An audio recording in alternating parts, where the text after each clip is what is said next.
화면이 마그넷 칼디가 빠졌네요. 준비하다 보니까. 그래서 오늘 말씀드릴 제품은 마그넷 칼디입니다. 그래서 유산화 제품 중에 마그네슘, 칼슘, 비타민 D를 보충할 수 있는 영양제인데 마그넷 칼디가 하고 있는 여러 가지 기능 중에 우리가 대표적으로 알 수 있는 게 바로 뼈의 기능이라서 지난번 이소플라본 공부할 때 한번 훑어본 내용이지만 빠르게 지나가도록 하겠습니다. 네, 그래서 뼈의 구성을 보면 겉에 우리가 뼈는 딱딱하다라고 알 수 있는 여기 피질골이 있고 이 안에 골수가 들어가는 부분이 있겠죠. 그리고 여기 이렇게 망 구조물처럼 되어져 있는 해면골이 있습니다. 그래서 우리가 뼈는 칼슘처럼 미네랄 같은 이런 거 딱딱한 것만 이루어진 줄 알지만 뼈의 구성은 칼슘이 나트륨, 마그네슘 이런 무기질도 있지만 단백질 등과 같은 유기질 그리고 수분도 이 안에 함유가 되어져 있다는 것을 잘 아시면 좋을 것 같아요. 그래서 이소플라본 얘기할 때 우리가 골다공증에 잘 걸렸다. 그 이유가 반드시 칼슘이 부족해서가 아니라 이런 유기질 부분이 부족해도 골다공증이 올 수 있다라고 말씀드렸어요. 그래서 이소플라본 얘기도 했었고 콜라겐 얘기도 말씀드렸었고 우리가 뼈 건강에 칼슘과 같은 미네랄뿐만 아니라 단백질의 섭취도 매우 중요하다라는 이야기를 드렸었습니다. 우리 뼈는 이렇게 구성이 되어져 있고 뼈는 7년을 주기로 만들어지고 없어지고 만들어지고 없어지고가 반복되어져요. 그래서 만드는 것은 조골세포, 없애는 것은 파골세포인데 어떤 세포가 더 활성이 강하냐에 따라서 우리 뼈가 계속 성장하고 튼튼해지느냐 혹은 골다공증처럼 뼈에 구멍이 숭숭 나는 부서지기 쉬운 상태로 바뀌냐는 세포의 활성 정도에 따라 다르다고 보시면 되겠습니다. 그래서 뼈가 30세 정도, 28에서 30세 정도까지 계속 성장을 하고 그 이후에는 남성도 그렇고 여성도 그렇고 계속 골 속에 있는 물질들은 점차 감소한다. 그래서 뼈 건강은 이런 성장기뿐만 아니라 성인 30세가 될 때까지는 뼈를 보충할 수 있는 뼈의 구조물들을 보충할 수 있는 물질들을 충분히 섭취하는 것이 매우 중요하다. 그래서 요 시기에 다이어트를 한다거나 영양 섭취가 불균형이 있으면 이 그래프가 아래에서 기울어지고 아래에서 기울어질 거예요. 남성이 여성보다 뼈가 튼튼하고 특히 여성은 폐경기 에스트로겐이 감소되면서부터 이 뼈의 골속 물질들이 감소되는 것이 매우 빠르다라고 이전에 공부를 한 적이 있습니다. 그래서 이 뼈를 튼튼하게 하기 위한 가장 첫 번째 중에 운동을 하는 것인데 그냥 러닝머신 한다거나 이런 것보다는 몸의 하중을 중력을 역행해서 하중을 줄 수 있는 그런 운동을 하셨을 때 예를 들면 역기를 든다거나 그런 운동들을 하셨을 때가 훨씬 뼈를 단단하게 하는데 도움이 많이 된다고 할 수 있습니다. 그 외에도 기본적으로 우리가 신체에 충격을 준다라는 이런 운동들이 우리 뼈 건강에 도움을 주는 운동요법이 되겠고요. 또 다른 하나는 뼈를 구성할 수 있는 영양소들을 우리가 부족하지 않게 충분히 섭취한다라는 거예요. 그게 바로 칼슘, 마그네슘, 비타민 D, 그리고 비타민 K도 있는데 유산화의 마그넷 칼에는 K는 빠져 있고 이 세 가지 제품만 들어 있습니다. 그 이유는 비타민 K를 우리 몸에서 합성하기도 하고 다른 물질, 음식 같은 데서도 섭취가 가능한데 부족하기 쉬운 것에 대한 세 가지 영양소들을 마그넷 칼에 담고 있다고 보시면 되겠습니다. 그럼 첫 번째 뼈 건강을 위해서 필요한 영양소가 바로 칼슘인데 칼슘은 이런 뼈 건강뿐만 아니라 우리 몸에 147가지의 질병의 원인이 된다고 합니다. 월렉 박사라는 분이 그냥 자연사한 3,000명을 부검했더니 비타민, 미네랄이 부족했었는데 특히 칼슘이 147가지의 질병에서 부족하다라고 나오면서 이 칼슘의 인체 기능에 대한 부분들이 좀 더 급속도로 연구가 많이 되어져 있습니다.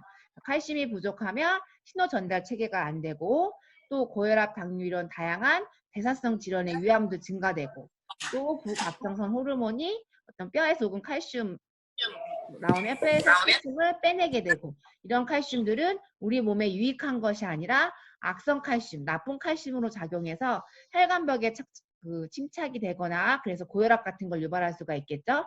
그리고 그렇지 않으면 신장이나 어떤 관절 부위에 석회화를 만들거나 돌덩이로 바뀌어서 우리 몸에 어떤 불편함을 줄 수가 있습니다.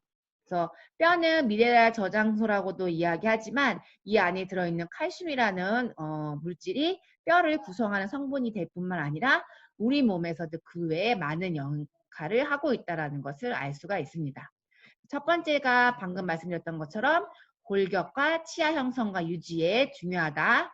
그래서 혈중 농도가 낮으면 뼈 속에서 칼슘을 빼내고 혈중 농도가 높아지면 혈액에 뼈로 집어넣어서 그 뼈가 채워지는, 그래서 조골세포와 파골세포를 누구를 활성시키냐 하는 게 이런 혈중의 칼슘의 농도가 중요한 역할도 하고, 이 앞서 말씀드린 것처럼 폐경 이후에 여성들한테서 골다공증이 나타나는 이유가 반드시 칼슘의 부족 때문만은 아니고 다른 이유 때문도 충분히 있으니 골다공증이라고 무조건 칼슘만 섭취하시면 안 된다라는 거 여기 다시 한번 적혀져 있습니다.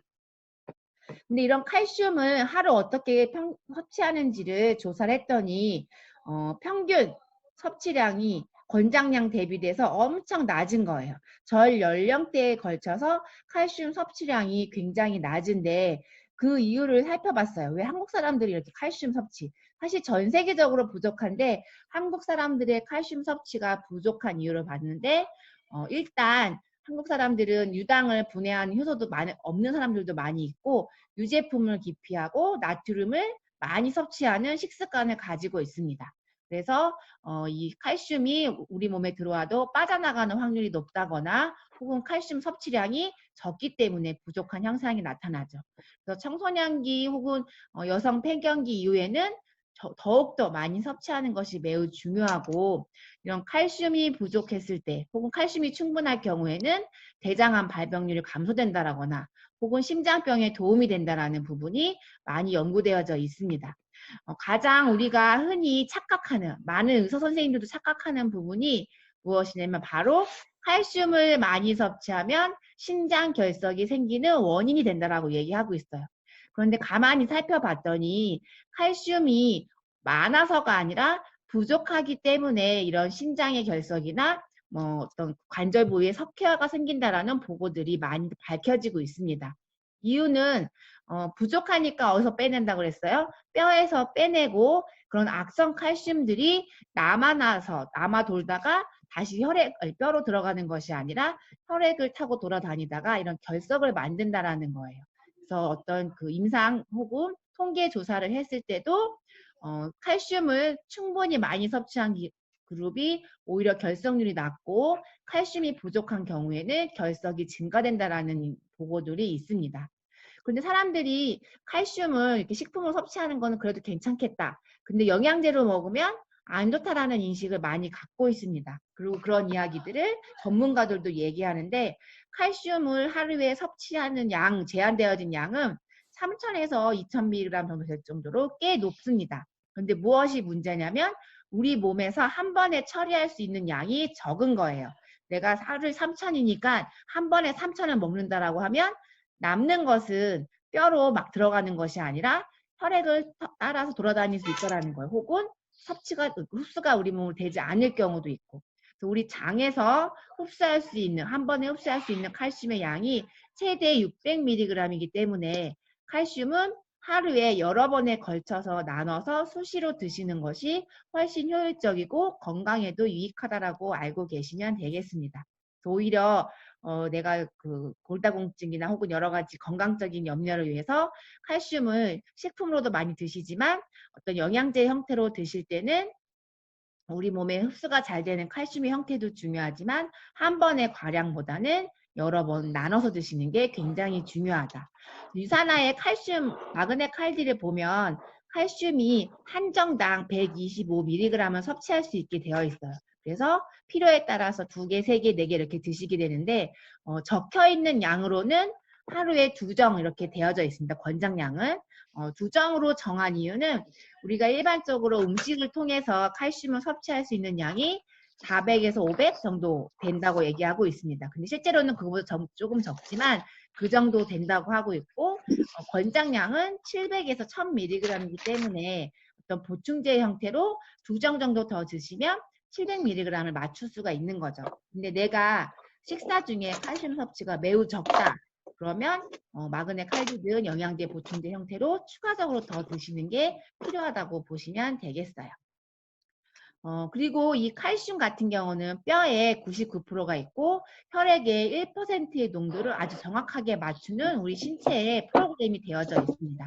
이렇게 혈액 속에 있는 1%의 칼슘은 혈액 응고, 뭐 근육의 수축 이완, 신경 전달 물질, 그 육모죠. 우리 장에 있는 육모의 운동, 뭐 백혈구의 식균 작용, 우리 몸에서 하고 있는 역할이 굉장히 많다라는 거예요.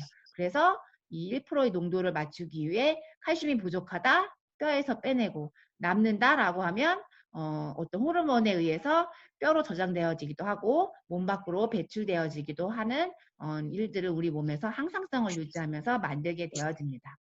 그래서 이 근육의 수축과 이완을 할 때 반드시 운동하시는 분들이 이런 칼슘하고 마그네슘 이런 것들을 잘 섭취를 하셔야 되는데 수축할 때 반드시 칼슘이 필요하다. 그리고 근육이 이완할 때는 마그네슘이 필요하다라는 것을 알고 계시면 되겠어요. 그리고 신경 전달 대표적인 게 그래서 뇌에서는 신경세포와 신경세포들을 딱딱 붙어 있는 것이 아니라 간격이 있습니다. 그 간격 사이를 이렇게 전달되어지는 물질들이 있는데 그 칼슘이 그런 신경 전달 물질로 작용을 하는 거예요. 칼슘이 부족한 아이들은 산만하거나 집중력이 떨어지는 이유는 신경 전달이 빠르게 되지 않아서 그럴 수가 있습니다. 그리고 혈액 응고 외에 중요한 과정으로 해서 피가 났는데 혈액이 잘 멈추지 않는다 하는 분들은 칼슘이 부족한 경우일 수 있으니까 좀 칼슘 섭취를 늘려주시는 것도 도움이 되시겠습니다. 이 칼슘 같은 경우는 우리 몸의 다른 영양소와 상호작용을 하게 되는데 칼슘이 너무 많아도 안 되고 또 인이 너무 많아도 안 된다는 거예요. 비율을 적당하게 맞췄을 때 우리 몸의 밸런스가 맞고 뼈에서도 구성 성분으로서 잘 작용을 할 수가 있다는 거예요. 우리는 칼슘의 섭취를 위해서 뭘 많이 먹나요? 곰국 많이 끓여서 드시죠. 근데 거기에는 인도 많기 때문에 너무 자주 드시는 거. 그리고 곰국을 끓일 때 뼈에 구멍이 숭숭 뚫릴 때까지 아주 오래 끓이고 하시는 분들이 계신데 그럴 경우에는 건강에 그렇게 유익하지 않은 물질들도 안에 있을 수 있다. 그래서 칼슘을 흡수를 높여주기 위해서 칼슘 섭취를 위해서 곰국이 꼭 항상 도움이 되는 것은 아니니까 드시는 것은 좋은데 한 번에 많이 드시는 것은 조금 좋지 않다라고 보시면 되겠어요. 그리고 칼슘이 다이어트에 도움이 되는 부분인데 바로 지방을 흡수하는 부분을 줄여줘서 그러니까 몸 밖으로 배출해내는 역할을 칼슘이 해주고 있습니다. 우리가 식이섬유도 지방을 몸 밖으로 배출하는 역할을 한다라고 하는데 칼슘 또한 그러한 기능을 하기 때문에 다이어트 시에 칼슘을 충분히 섭취하시는 것이 매우 중요하다고 할 수가 있겠습니다. 그리고 비타민 C와 칼슘의 관계에 있어서도 비타민 C는 칼슘이 잘 흡수되게 해줘요. 약간 산의 성질을 가진 것들 그런데 위에서 나오는 위산도 칼슘이 흡수가 잘 되어지게 해줍니다. 그래서 위산이 많이 나오는 게 무조건 나쁘는 것이 아니라 살균 작용, 우리가 먹은 음식을 소화하는 데도 매우 중요하고 또 칼슘의 흡수에도 도움이 되는 거라고 할 수가 있겠죠. 그래서 콜라겐 생성하는 데도 비타민 C가 중요한 역할을 하고 또 연골, 지지조직, 결합조직에도 비타민 C가 칼슘과 함께 중요한 역할을 하고 있습니다. 비타민 D는 칼슘의 흡수에 반드시 필요하다는 장에서 흡수할 때 반드시 필요하다라는 것이 이제 많이 알려져 있죠. 그래서 이 그래프를 이제 보시면 비타민 D와 칼슘을 같이 섭취했을 때 골다공증 예방에 훨씬 도움이 된다라는 그래프입니다.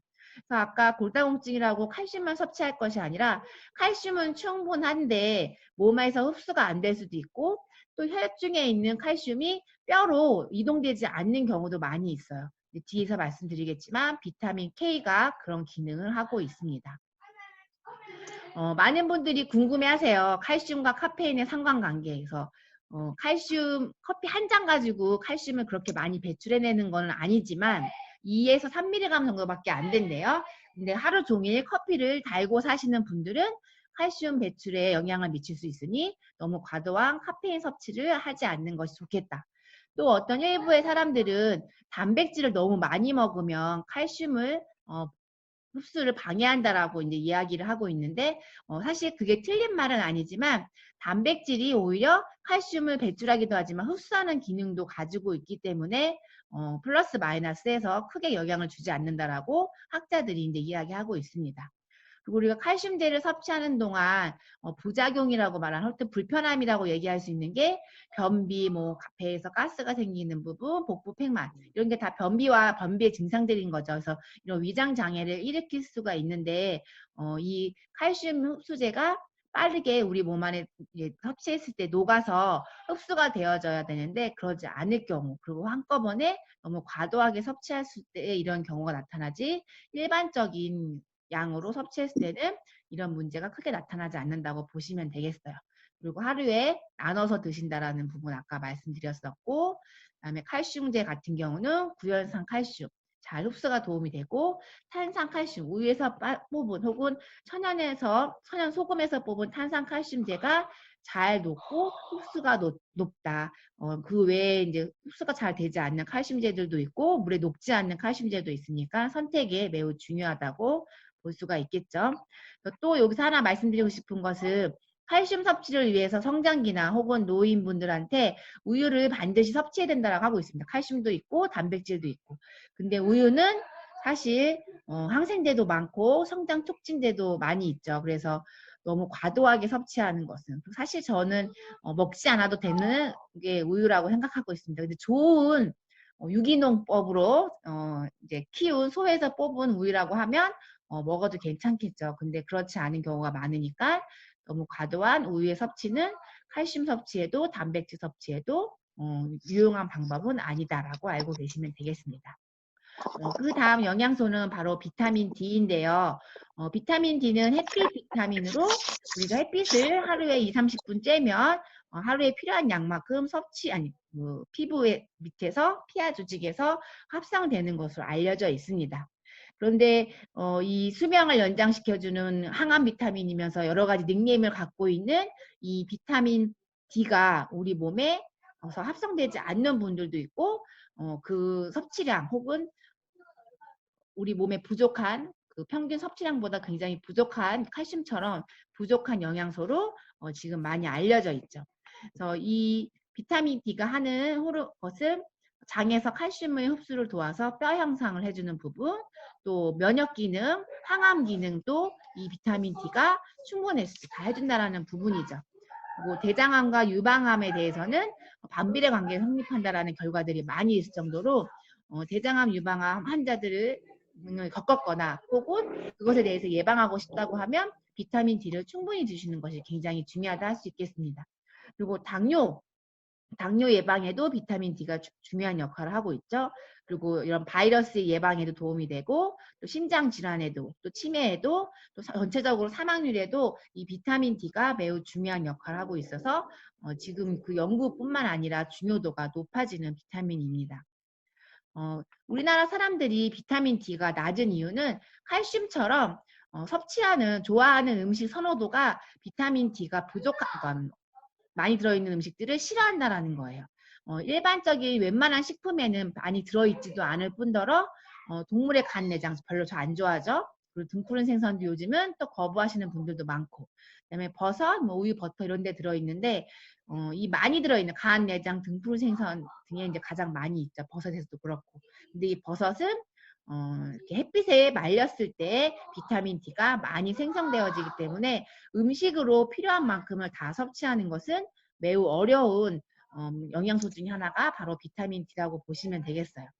자외선으로 한 주 3회 20분 정도 쐬면 200IU 정도가 합성되는데 우리는 항상 자외선 차단제나 혹은 햇빛을 다 차단하는 경향이 많아지고 있죠. 햇빛의 자외선이 강해졌기 때문에. SPF 8 정도만 되는 것을 발라도 우리 몸에서 합성이 되어지지 않고 또 이 UVB가 자외선을 비타민 D를 합성하게 하는데 창문을 통해서는 UVB가 들어오지 않는다라는 부분. 그래서 우리나라의 비타민 D가 굉장히 다른 나라보다 현저하게 더 많이 낮다. 어떤 그 중동 지역에는 이렇게 차도로나 막 몸을 다 감싸고 다니잖아요. 그런 여성들보다도 훨씬 혈중 농도가 낮은 사람들이 바로 우리나라 사람이라고 보시면 되겠어요. 그리고 최근에 다이어트나 여러 가지 자외선 차단제를 많이 바르는 그런 미용적인 부분 때문에 그룹병은 예전에 1900년대 초에 막 생기고 없어진 질병인데 지금 그룹병 신생아가 종종 태어나고 있다는 보고가 있습니다. 그 말은 이 비타민 D 결핍인 분들이 굉장히 많다라고 보시면 되겠죠. 특히 결핍이 잘 생기시는 분들이 고령자, 피부 노화가 많이 되어져 있는 부분도 있으실 거고 또 신장과 간의 질병이 있으신 분들은 이런 비타민 D를 활성화된 형태로 만들어주는 기관이거든요. 우리가 비타민 D 1, 2, 3가 있는데 가장 활성화된 상태가 D3라고 알고 계시죠. 그래서 이런 것들이 부족해서 좀 그런 결핍이 잘 생기실 수가 있고 또 여러 가지 장기적으로 약물을 복용하시는 분들한테 이런 비타민 D 결핍이 잘 생깁니다. 내가 이러한 세 가지 종류에 포함된다라고 하면 어떤 분보다 비타민 D를 조금 더 잘 섭취해 주시면 좋겠죠. 비타민 D의 기능 중에 아까 이제 쭉 말씀드렸지만 항암 기능, 면역 기능, 그리고 또 심장 질환에 대한 부분, 또 치매 예방에도 굉장히 도움이 되는 뼈 건강뿐만 아니라 그러한 기능을 가지고 있다라고 보시면 되겠습니다. 잠시만요. 김명신! 죄송해요. 애들이 너무 시끄럽게 떠들어가지고. 비타민 D 혈중 농도를 높이기 위해서 권장해주는 양이 우리나라 같은 경우는 1200 IU예요. 그래서 30 마이크로그램 정도 되는데 전문가들은 내가 어떤 예방 부분 혹은 질환이 있다라는 부분 혹은 항암 효과까지 기대한다라고 하면 4000 IU 이상까지 섭취하라고 이야기하고 있습니다. 그래서 지용성 비타민이지만 좀 충분하게 섭취하셔도 무방한 그런 비타민이 바로 비타민 D라고 보시면 되겠습니다. 그래서 사람들마다 또 생체 흡수율이 많이 다르니까 충분한 섭취량을 드시는 것이 훨씬 좋죠. 그래서 지금 여기 1000 IU인데 우리가 권장량의 4분의 1 정도밖에 안 되는 거예요. 그러면 등푸른 생선 8조각, 요거트 10컵, 건조 목이버섯 10g인데 얘를 불리면 엄청나거든요. 큰 양동이로 가득 차실 거예요. 이 정도를 우리가 음식으로 섭취할 수 없기 때문에 반드시 보충제가 필요한 게 바로 비타민 D라고 보시면 되겠습니다. 그 뒤에 또 하나가 바로 마그네슘인데 이 마그네슘은 뼈에 특히 이제 골격과 치아에 이제 60% 칼슘처럼 많이 있죠. 그리고 근육 조직에도 특별히 많이 분포되어 있는 게 마그네슘이에요. 칼슘이 147가지의 질병에 관여한다고 했는데 이 마그네슘 같은 경우는 300종류가 넘는 효소 반응에 관여하고 있습니다. 그래서 이런 뼈의 기능, 또 부갑상선 호르몬에 영향을 주는 부분, 또 신경 전달, 칼슘하고 비슷한 기능을 하고 있죠. 그리고 신체의 독성 물질로부터 신체를 보호하는 기능, 그다음에 근육의 이완, 또 신경 정신적인 부분을 이완해 주는 부분도 바로 마그네슘이 하고 있는 역할입니다. 우리가 특히 눈 밑에 여기 떨리면 마그네슘이 너 떨어진 거야. 마그네슘 먹어. 이런 얘기 많이 하시죠. 그래서 근육의 긴장이나 이완 작용을 조절하기 때문에 마그네슘 결핍의 증상 중 하나인데 이런 것들은 저칼슘일 때도 나타나는 증상입니다. 그래서 칼슘과 마그네슘을 함께 섭취해야 되는 부분이 더 중요하다고 보실 수가 있고 마그네슘만 드시는 경우도 많이 있지만 그것보다는 칼슘과 마그네슘이 함께 들어있는 영양제를 섭취했을 때 더 효과적이다라고 보시면 되겠어요. 왜냐면 내 이 떨림이 칼슘이 없어서도 땡기는 부분들이 있거든요. 그리고 칼슘하고 마그네슘은 기량작용을 하는 파트너 미네랄입니다. 여기 안 나왔네 아직. 파트너이기 때문에 하나가 많으면 다른 한 애가 결핍되고 하는 그런 문제들을 야기시키기 때문에 1대1 혹은 2대1의 비율 정도로 적정한 양을 같이 섭취하시는 것이 굉장히 중요합니다. 그래서 이 마그네슘이 갖고 있는 닉네임이 있어요. 바로 천연의 진정제인데 식물의 엽록소를 구성하는 핵심 미네랄이면서 이 칼슘과 반대작용을 하는 미네랄입니다. 그래서 나트륨과 칼륨이 그런 역할을 하는 것처럼 아연과 구리가 그런 역할을 하는 것처럼 어떤 미네랄들은 반드시 짝꿍 미네랄들을 함께 섭취하는 것이 중요합니다. 그래서 신경세포를 안정시키는 부분, 이완시키는 부분을 마그네슘이 담당하고 칼슘이 변비유도 마그네슘은 설사 유도하면서 두 가지가 같이 있을 때 정상적인 배변 활동이 가능하시겠죠. 그래서 이런 부분 생각하시면 좋고 또 칼슘으로 과도한 악성 칼슘으로 인해서 동맥경화나 신장결석이 생길 수 있는데 그게 마그네슘이 부족해서 칼슘이 가다해지기 때문에 나타나는 증상일 수도 있습니다. 그러니까 마그네슘을 같이 섭취하는 것이 매우 중요하겠죠. 그 마그네슘이 하는 역할 중에 어떤 콜레스테롤을 저하하는 기능도 하고 또 없을 경우에는 식욕감퇴, 뭐 우울증, 손발 저림, 뭐 부정맥, 그래서 팔, 다리가 저리다, 말초신경이 저림 증상이 있는 분들이 혈액순환이 안 돼서 오메가3가 도움이 될 수도 있지만 칼슘, 마그네슘을 섭취했을 때 도움을 받는 경우도 굉장히 많습니다. 그리고 혈압을 낮추는 기능을 하고 있어요. 그래서 혈압이 높으신 분들이 칼슘, 마그네슘을 섭취하는 게 매우 중요하죠. 그리고 심장 질환에도 굉장히 도움을 많이 주고 있어요. 그래서 칼슘, 마그네슘이 우리 몸에 많이 있지만 뼈에 있을 뿐이고 혈액에서의 그들이 하는 역할에 대해 충분한 양을 우리가 식품이나 영양제 형태로 반드시 보충해 줘야 된다고 보시면 되겠습니다.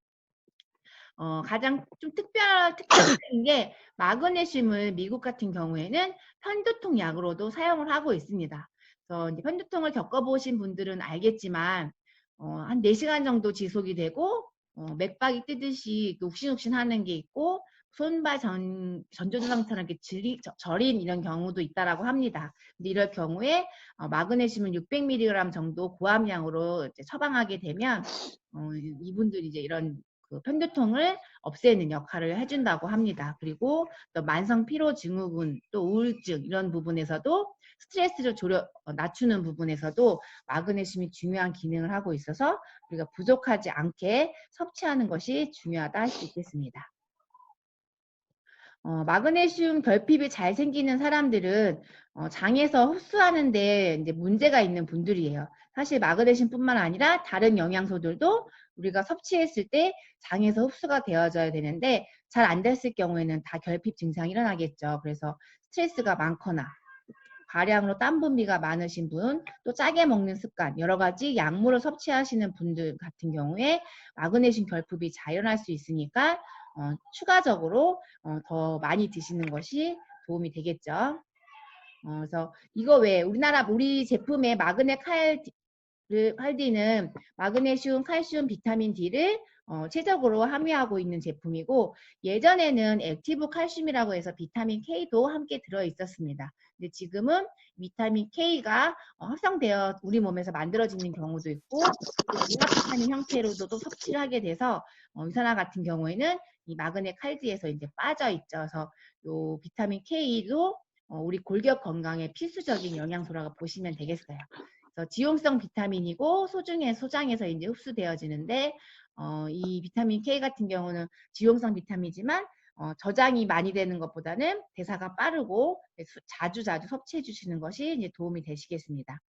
비타민 K의 주요 기능은 우리 뼈에 유기물이 있다고 해서 단백질 종류, 바로 오스테오칼신이라는 단백질인데 이 뼈 구조물을 만드는 핵심 단백질이에요.